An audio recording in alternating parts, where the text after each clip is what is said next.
ജീവിതയാത്രയിൽ ഈശോയെ കണ്ടുമുട്ടിയ അനുഭവങ്ങൾ. എന്നെ സംബന്ധിച്ച് അസാധ്യം എന്ന് തോന്നിയൊരു കാര്യം ദൈവം സാധ്യമാക്കി തരികയാണ്. ആ ഒരൊറ്റ മൂവ്മെന്റിൽ എനിക്ക് ഒരു തിരിച്ചറിവ് വന്നു. കണ്ടുമുട്ടിയ ഈശോയെ സ്വന്തമാക്കിയ വാക്കുകൾ. ഞാൻ ഭയങ്കര വിലയുള്ളതാന്ന് എനിക്ക് തോന്നി തുടങ്ങിയത് ആ ഒരു സമയം തന്നെ. ഈശോ പറയുന്നത് കേട്ട് ധൈര്യത്തോടെ മുന്നോട്ട് പോകാനായിട്ട് ചിന്തിച്ചപ്പോഴാണ് എൻ്റെ കർത്താവ് എന്നെ ഇന്ന് ഞാൻ ഈ നിൽക്കുന്ന സാഹചര്യത്തിലേക്ക് കൊണ്ടുവന്നത്.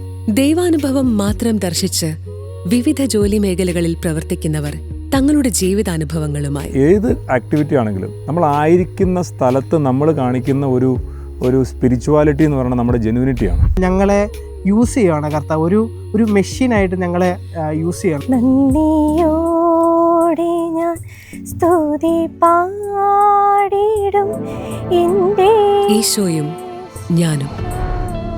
ഉടൻ വരുന്നു ഷാലോം ടിവിയിൽ.